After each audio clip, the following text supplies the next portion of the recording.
We also had a national championship game in our backyard as the University of Miami squared off with Indiana, and Indiana claimed their first national championship. All right, so congratulations to Indiana and the Hoosiers and Kurt Signetti. And what it got us thinking of, because there was tons of star power on that field. I mean, if you watch that game, there was NFL players all over that field, right? So what I thought it would be cool to do is I wanted to do some NFL comps from the national title game. So I figured I'd pick 6 of the best players in that game, guys who are inevitably, provided nothing goes wrong, going to make it to the NFL, and just kind of talk about who we think they sort of remind us of, okay? So the first one on our list is edge rusher, defensive end from the U, who's suspected to be like a top 3 pick, Reuben Bain Jr., okay? So my comp for Reuben Bain Jr. is Dwight Freeney. Remember Dwight Freeney? Yeah, I was thinking the same thing. Okay, so Dwight Freeney is similar in size, great, and he's got a crazy ability to bend around the edge. And I thought Reuben Bain Jr. sort of does a lot of the same things. You could even see it in that picture right there. He's going to be a top 3 overall pick. My comp for Reuben Bain Jr. is Dwight Freeney. Who do you got? I was thinking the same Dwight thing. Freeney? Dwight Freeney, yeah. Oh, that's incredible. Yeah, very explosive off the line. This guy's almost unblockable. Yeah. I've seen some similarities too. Rob G, what's up, brother? Good to see you. I've seen some I've seen some people say Aaron Donald because of like his shape and like his long arms and stuff like that. So, all right. So we agree on Dwight Freeney. What are the odds of that? Yeah. I love it. Okay. So next, D'Angelo Pons, cornerback from Indiana. Who do you got? He's a kind of small guy. I see him more as like a slot corner in the NFL. That's a great call. Nobody in the league comes to mind necessarily when I think of if you his have my guy style. again, we're gonna have to stop this segment. Go on. But yeah, I can't think of a person in particular. Okay, good. Oh, you don't have one for I don't have one. Okay, for this so guy. I have Honey Badger. I thought of like an undersized All-American who's like similar in stature, and he plays like a real feisty, sneaky, physical type of game.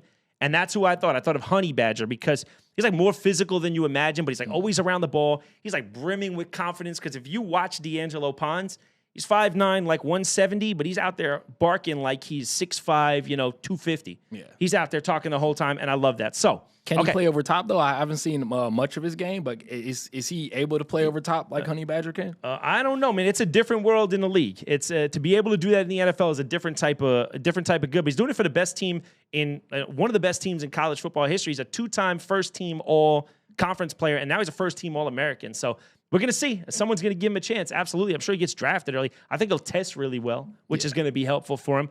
Okay, our next guy is starting quarterback for the U, Carson Beck. Who do you have as your comp for Carson Beck? Oh, and tell me why. I had to do some research on this one. Someone was saying Carson Palmer. Okay, tell me why. For his comparisons. So Carson Beck he's bigger than I thought he was. He is definitely. I thought he was about 6'2", little slimmer guy. He's like 6'4", right. 220, almost 230. I've seen him make some good decisions, like that Ole Miss game, for him to make the decision to run it in when everybody's covered. I didn't see him try to force a pass in. But I still think he has a lot more room to grow. Like, I think he'd be probably drafted 4th or 5th round. I think so. But for him to be in college that long and not being able to read a cover 2 and see the corners thinking back, maybe that you won't see much of a great comparison. I wouldn't compare him to one of the greats, but I see him. He could be a serviceable backup. I was gonna say, you see him being like a career backup. Yeah, not bad. There's we've heard that's a pretty good position to be in for about 6 or 8 years. Yeah, make some money, be the backup, jump in and play 1 or 2 games a year. Yeah, to me, that's the best job in the world, to be the backup quarterback. A lot of people feel like that. All right, so my comp is Eli Manning. Okay. And I have Eli Manning, and I actually think we've seen this with quarterbacks a million times, man. I think he's going to go much higher than you think he's going to go. Not because I think he's going to come in and light the league up all the way, like right away, but I think that there's going to be a run on quarterbacks. It is such a premier position that when you see the first 1, 2, or 3 of them go off early, teams start to panic. They're saying, I can't leave this draft without a top quarterback because I have no quarterback, right? So I think that position of all the positions, they tend to reach. So I think the same thing's going to happen here. And I actually think Carson Beck sneaks into like the 2nd and maybe late 1st. I don't know. I think he could. He's been successful everywhere he's gone. He's played at some really high-level programs, and he's done a great job. I think he compares favorably in size with Eli Manning, very similar in size, right? Got a quick, accurate release, right? And he's looking to stay in that pocket always. And what I also see in him is I think he's the same as Eli in the sense that I don't expect him to come in and be ready-made right away. Same as you mentioned, right? Yeah. I think it's going to take a little while for him to kind of marinate, let him learn. Hopefully they don't play him right away, and we let him come in and play. So that's my comp is Eli Manning for Carson Beck. All right, next I have Mark Fletcher Jr., the running back for the U. Anything for Mark Fletcher Jr.? I'll see like a Najee Harris. I saw Derrick Henry, but Derrick Henry's a different beast. Yeah, that's a good comp, man. More of a Najee Harris. He's a big guy. Yeah. He can bounce off some tackles. He's hard to get down, but he has enough speed to break away when he needs to. Absolutely. That's a great call. See, and I have David Montgomery. I have like the guy who's like the Thunder to Jahmyr Gibbs Lightning in Detroit, right? Both 230 pounds. They both have great balance through contact, the ability to break tackles, and they just churn them legs, and they have that ability to turn a 2-yard run into 4 anytime. So that's my comp for Mark Fletcher Jr. Next, we got 2 more to go. All right. This one's going to be a fun one because this guy is one of the most fun players in the country, and he came right out of high school down here, ready to do it, and one of the most fun players in the country. Talk to me about Malachi Toney's NFL comp. Oh, they call him Baby Jesus. Love it. For me, I saw like a little bit of Debo, a little bit of Tavon Austin, a little bit of Percy Harvin. That's like a creative player. That's awesome. So like he's a guy, I think he can do it all, and he can line up anywhere in the field. He's great on special teams. Great call. And like he's a home run hitter too. You put the ball in his hands anywhere in the field, he's getting to the end zone. There it is. All right, that's a great call. I love it. I have Santana Moss, another UM legend, another home run hitter who could score from any level. He's a phenomenal route runner, very precise on everything he does.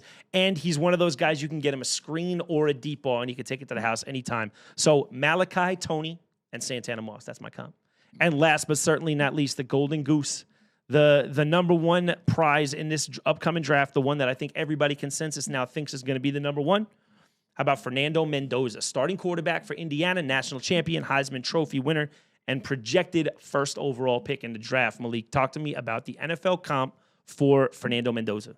I think he's more like, he's an athletic Jared Goff. Ooh, yeah, okay. like he's a Jared Goff, but he can go out and make plays if he needs to. Like Jared that. Goff, he won't beat you with his feet or beat you with his legs, but Mendoza has made plays with his feet. Did you see that run this week? Oh, that yeah, run this week I was put it in the absurd. slides. Can we watch it again just because I want to watch it? Yeah, look at this guy like real forever. You're going to see that associated with him for the rest of his time here, right? So my comp is Andrew Luck, all right? Because I think they're both thoroughbreds, man. Both 6'4.5", 240-pound guys. I think the intelligence and the pre-snap control, like you see Fernando Mendoza making changes up there. He's in there. He's locked in. He's moving things around pre-snap. He's reading the defense. He's talking to his teammates. That intelligence and that ability to sort of read things pre-snap puts his guys in a great position. And I think being able to control the offense like that is huge. I think he's got the same toughness as Andrew Luck, right? We saw him get lit up in this game. Oh, where yeah, they were taking shots. They were taking late shots, everything. And you never once saw him lose that composure, which is what I want from my starting quarterback. And you heard them on the broadcast say, he even has a history of like feeding off of that. Like if you were watching the broadcast and you can hear the commentators, they were saying, teammates say that when he gets stuck like that, it like lights him up. It lights a fire in him. He loves it, and he tends to play better afterwards. I don't know if we have that clip or a picture of him where he was sort of in there with a bloody mouth and everything. But look, he stays in there. He'll lock in, stay in the pocket against the rush, which is a huge thing for an NFL quarterback. And last but not least, guys, he's got like that functional athleticism that I think Andrew Luck had, where the same thing. He's not going to be a burner on the gun. He's not overly fast or athletic, but in game, he's fast enough, elusive enough, and he's just a football player enough to make those plays when you need him. All right, so that's it. That's our Indiana NFL comps, guys. Thank you for that. Chime in, drop some in the chat. Let us know what you think about these guys who are in the game and how they're going to translate to the NFL.